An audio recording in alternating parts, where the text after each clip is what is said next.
এজন্য মেরে ভাই মৌতকে সামনে রাখা, বলেন বলেন বলেন, মৌতকে সামনে রাখা।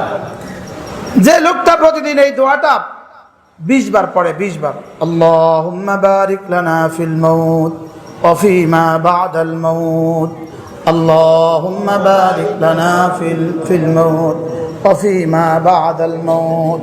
রাসূল বলেন আল্লাহ তাআলা তাকে শাহাদাতের মওত নসিব করে দেন। সুবহানাল্লাহ। এটা করলে মওতের কথা মনে হয়। মওত আমি বারবার বললাম, আল্লাহ আমার মওতে বরকত দিয়ে দেন। হায় রে, আমাদের আশরাফ আলী সাহেব হুজুর রহমতুল্লাহ আলাইহি মাত্র ইন্তেকাল করছে না, গত ফেব্রুয়ারি মাসে ইন্তেকাল করছে। হযরত মাওলানা আশরাফ আলী সাহেব হুজুর রহমতুল্লাহ আলাইহি সব সময় বলতেন মওতের স্মরণ। এক শব্দ হুজুর বলতো, মওতের কি? মওতের স্মরণ, মওতের স্মরণ, মওতকে মনে করা। মাঝে মাঝে এই কথা ভাবা যে আমাকে তো মৃত্যুবরণ করতেই হবে। মাঝে মাঝে এটা কি করা? ভাবা। তাহলে কি হবে? তো আল্লাহ তাআলা ইবাদতের মধ্যে মজা দিবে। নামাজ দাঁড়াইলে আর ছাড়তে ভাল লাগে না। নামাজ দাঁড়াইলে কি লাগে না? আর আমাদের নামাজে দাঁড়াইলে কখন সালাম ফিরাবো এই চিন্তা থাকে। আমাদের নামাজ হলো কখন শেষ করব। আর বড়দের নামাজ কি ছিল? করাচি হযরত ওয়ালা রাহমাতুল্লাহ আলাইহি বলতেন, আমি যখন সেজদায় যাই আমি টের পাই আমার রব যেন আমাকে আদর করে। আচ্ছা, রব যদি আদর করে টের পায় তো কেমন হবে নামাজটা?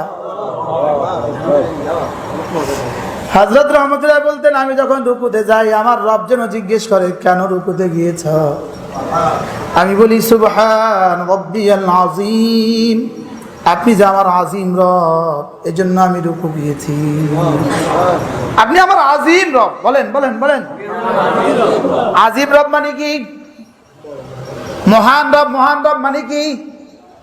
হ্যাঁ, বলতেন যদি সারা দুনিয়ার সমস্ত মানুষগুলো এক মাঠে জমা হয়, সারা দুনিয়ার সমস্ত জিনগুলো যদি এক মাঠে জমা হয়, সারা দুনিয়ার সমস্ত ফেরেশতাগুলো যদি ওই মাঠে জমা হয়, সারা দুনিয়ার সমস্ত রাসূলগুলো যদি ওই মাঠে জমা হয়, আল্লাহ তাআলাকে মহান বলে, আজিম বলে। আজিম বলতে বলতে কায়নাত যেখানে গিয়ে শেষ হবে আল্লাহ তাআলার আজমত সেখান থেকে শুরু হবে। মনে হয় কিছুটা হইলো আজিমের তরজমা হয়েছে, কি বলে? আর যদি জিবরিল আজিম বলতে বলতে কিয়ামত কায়েম হয়, জিবরিল যদি আজিম বলতে বলতে কিয়ামত কায়েম হয়, যদি মালাকুল মউত আজিম বলতে বলতে কিয়ামত কায়েম হয়, সমস্ত ফেরেশতা আজিম বলতে বলতে বলতে বলতে কিয়ামত কায়েম হয়, যেখানে কি আজিম শুরু শেষ হবে রব্বে কারীমের আজমত সেখান থেকে শুরু হবে।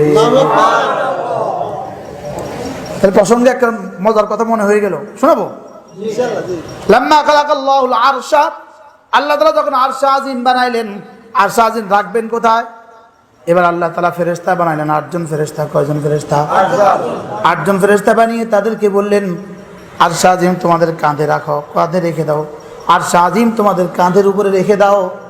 8 জন ফেরেশতা একসাথে বলে উঠলো কাইফা নাহমিলুল আরশা ওয়া আলাইহি আজমাতুহু, আমরা আরশ কেমনে উঠাবো? আরশের উপরে আপনার আজমত। সুবহানাল্লাহ। আরশে আজিমের উপরে আপনার আজমত, আমরা আরশ কেমনে উঠাবো? রব্বুল আলামিন বলেন কুলু লা হাওলা ওয়ালা কুওয়াতা ইল্লা বিল্লাহ, তোমরা লা হাওলা ওয়ালা কুওয়াতা ইল্লা বিল্লাহ বলো। এবার ফেরেশতারা লা হাওলা ওয়ালা কুওয়াতা ইল্লা বিল্লাহ বলতে শুরু করছে, লা হাওলা বলতে শুরু করছে, আরশে আজিম তাদের কাঁধে উঠে গেছে। কি এটা? কি? আর ওই তাবিজটা আমাদের কাছে দেওয়া আছে, লা হাওলা ওয়ালা কুওয়াতা ইল্লা বিল্লাহ। আমাদের জবানে পড়লাম, বুঝলাম না তো কিছুই বুঝলাম না, বুঝলাম না যে সেটাও বুঝলাম না। লা হাওলা ওয়ালা কুওয়াতা ইল্লা বিল্লাহ, এটা কালেমায়ে ইস্তিহসান, এটা কালেমায়ে কি বলে, এটা সরাসরি কালেমায়ে ইসলাম, এটা কালেমায়ে ইস্তিসলাম, এটা আল্লাহর কাছে নিজেকে সঁপে দেওয়া এবং আল্লাহর কাছে সফরদ হয়ে যাওয়া। আল্লাহর কাছে কি? নিজেকে সঁপে দেওয়া। বলেন আপনি কোন ভাষায় আল্লাহ তাআলার কাছে নিজেকে সঁপে দিবেন? লা হাওলা ওয়ালা কুওয়াতা ইল্লা বিল্লাহ, বলেন লা হাওলা ওয়ালা কুওয়াতা ইল্লা বিল্লাহ। এটা সরাসরি নিজেকে আল্লাহ তাআলার কাছে সঁপে দেওয়া। সুবহানাল্লাহ। আর কি সফর দেওয়া এবং সফর তো হয়ে যাওয়া, এটা আমি দিলাম, এটা আল্লাহ তাআলা নিয়ে নিলেন। সুবহানাল্লাহ, লা হাওলা ওয়ালা কুওয়াতা ইল্লা বিল্লাহ। এটার উপরে আমার একটা বয়ান আছে, শুনছেন নাইম ভাই কখনো? রমজান একটা লাইভ আছে, লা হাওলা ওয়ালা। এখন ওটা বই ছেপে আসছে, দেখছেন? বই দেখছেন? হ্যাঁ, রমজানে শুনছেন, এবং এটা ছেপে আসছে আলহামদুলিল্লাহ। লা হাওলা ওয়ালা কুওয়াতা ইল্লা বিল্লাহ। এটা নিজেকে আল্লাহ তাআলার কাছে সফরদক্ষ করে দেওয়ার কালিমা, এটা নিজেকে আল্লাহ তাআলার হেফাজতের চাদরে ঢুকিয়ে দেওয়ার কালিমা। এটা যেন আমার রিজিকের জিম্মাদার আমি আমার রবকে বানিয়ে দিলাম, এটা যেন আমার সুস্থতার জিম্মাদার আমার রবকে আমি বানিয়ে দিলাম, এটা যেন আমার হায়াতের বাগডোর আমি আল্লাহ তাআলার হাতে তুলে দিলাম, এটা যেন আমার নাকের রশিটাকে আমি আল্লাহ তাআলার হাতে তুলে দিলাম। কি বলেন? লা হাওলা ওয়ালা কুওয়াতা ইল্লা বিল্লাহ। আমি বলি অভাবী মানুষ এটা পড়েন, আল্লাহ তাআলা আপনার অভাব দূর করে দিবে, সিদ্ধান্ত। অভাবী মানুষ পড়েন, আল্লাহ তাআলা অভাব দূর করে দিবে। আমি বলি এটা আপনি পড়বেন, রব্বুল আলামিন যেন বলবেন যাও, কথা দিলাম তোমার রিজিক যা লাগে আমি তা পৌঁছে দিব, যাও। মান ক্বালা লা হাওলা ওয়ালা কুওয়াতা ইল্লা বিল্লাহ মিআতা মাররা লাম তুসিবহু ফাকাতুন আবাদা।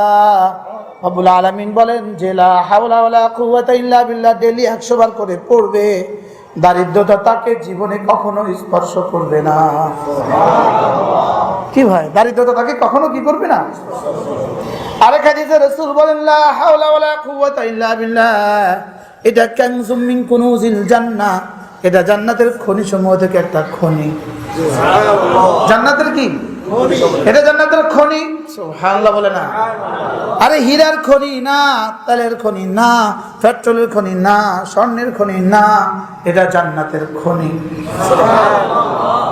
আরেক হাদিসে রাসূল বলেন আলা উনাব্বিউকুম আলা বাবিন মিন আবওয়াবিল জান্নাহ, আমি কি জান্নাতের দরওয়াজা সমূহ থেকে একটা দরওয়াজার কথা বলবো না?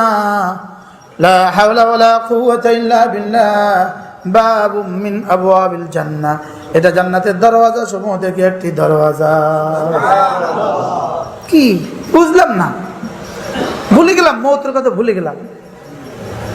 মৌতের কথা যদি মনে করতাম, হার তাসবির মধ্যে আল্লাহ মজা দিয়ে দিত, মজা মজা। কি দিত বলেন? কি দিত? এখন মজা আছে আমাদের কাছে? জিহ্বার মজা শেষ হয়ে গেছে পানের কারণে, আর মৌতের কথা ভুলে যাওয়ার কারণে কলিজার মজা শেষ হয়ে গেছে। কি জিহ্বার মজা নাই কিলিগা? পানে। আর কলিজার মজা কিলে নাই কিলিগা? মৌতের স্মরণ নাই। এই জন্য যদি মৌতের কথা স্মরণ হইতো, তার জিহ্বা আবার নড়ে না কেমনে? আমাদের জিহ্বা নড়ে পানে টানে গানে, পানে টানে গানে। আর আল্লাহ ওয়ালাদের জিহ্বা নড়তো শুধুই জিকিরে। আল্লাহ ওয়ালাদের জিহ্বা নড়তো কি দিয়া? শুধু কি দিয়া? আমি গত 20 বছরে কোনোদিন পান খাই নাই, বলেন আলহামদুলিল্লাহ।